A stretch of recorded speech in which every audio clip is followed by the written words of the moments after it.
as artists. So everybody knows it. We want to say that teaching becomes itself as an art and the teachers as artists. And teaching is woven into a million threads of impression, expectation, feeling, and narrative construction. And teachers are living in a landscape of change and instability, where teaching has to take in the different artistic modes. So it may be assumed that teaching is closely related to communicating a curriculum which to constitute the basic aspects of teaching to be injected in the minds of the students to meet the challenges of the 21st century. Yet teaching is an art, so teachers as artists. And I just want to remind all of you the example as one of the experience from Igor Dels from 1969, where he expresses that the learning experiences on the continuum of directness to indirectness has to correlation with the continuum of concreteness to abstract by using different dramatizing methods. So we have accepted just the very fact that a great teacher is both made and born, and teaching itself is a skill which has to be acquired, and a proper training makes one skillful. And teachers are born with the talent and the passion for teaching, and further they are also made by enhancing their talent and developing new skills. So it's fairly obvious that the work of artists requires at its very foundation a great amount of the creativity. So it's perhaps not quite as obvious that good teaching also requires vast amounts of the creativity which is related with the art and the artistic form.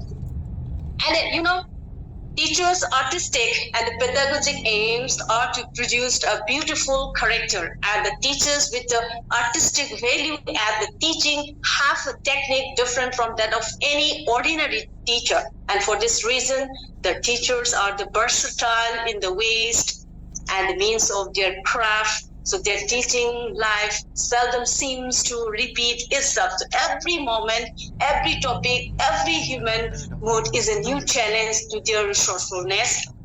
We all know that teaching at its core is about creating an artistic nature. Teachers create environment conducive to learning, experiences that inspire curiosity and opportunities for students to grow and evolve.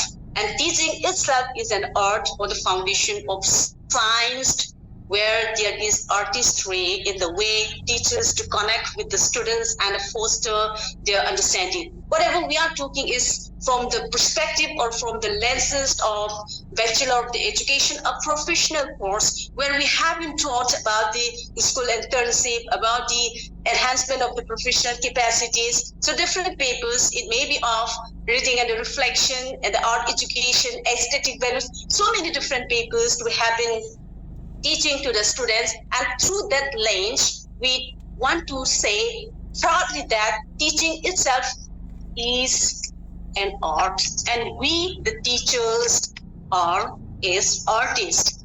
So teaching itself is an art, no doubt.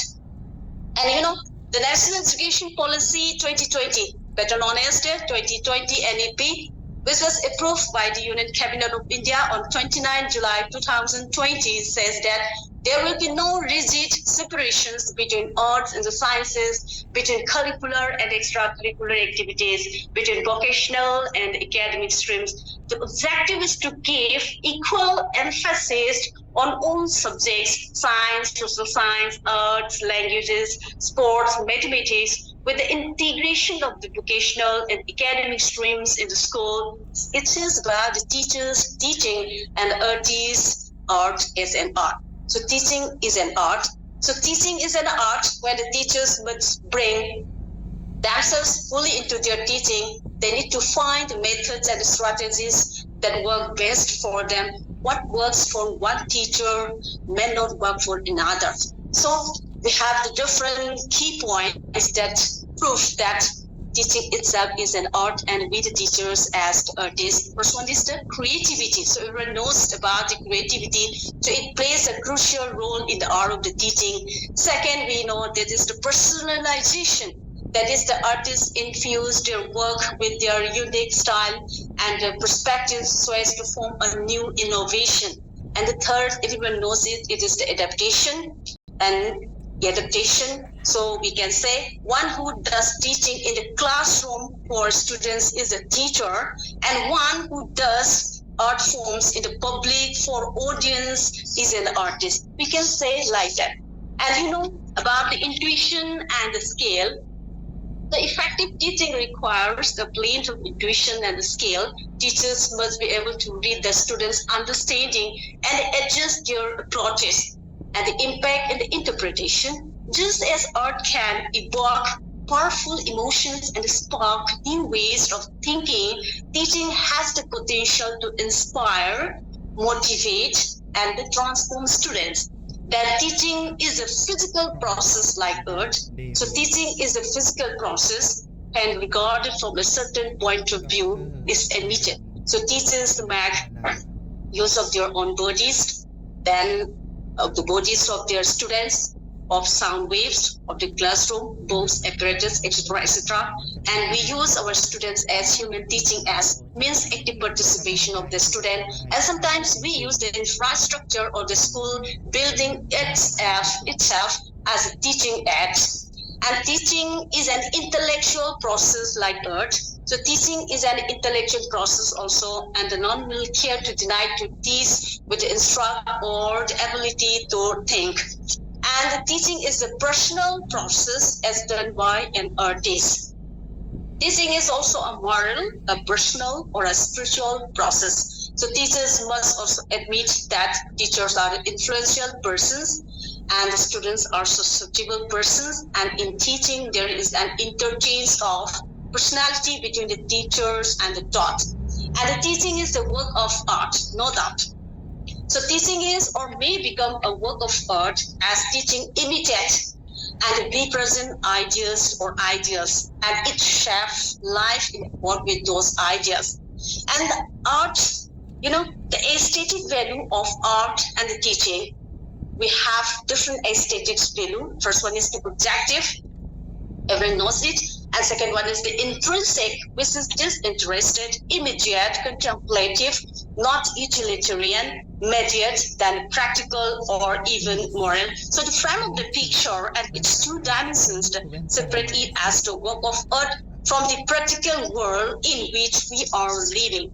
And the third one is the synthetic. It is one of the aesthetic values of the art and artistic. So in enjoying the work of the art, appropriate feelings can be felt. The artist put into the pieces or something akin to it. Their sympathies are enlarged to include the life and the meaning of the piece of art.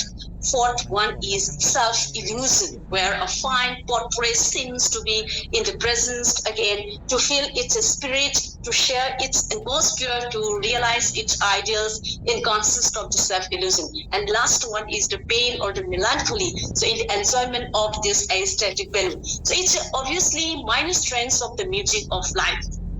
And we have different characteristics of the teachers and the artists. First one is the pedantry. The way itself, the word pedantry is also an artistic word. That is, the pedant substitutes knowledge for wisdom. The knowledge that makes no difference is pedantry. The knowledge that guides life is wisdom. And the didacticism. They have the didactic habit. We, the teachers, have the didactic habit to access. It follows them out of the schoolroom. And the third is the methodistry. So instead of saying just a method, we used to say methodistry. So it means it is artistic in the value.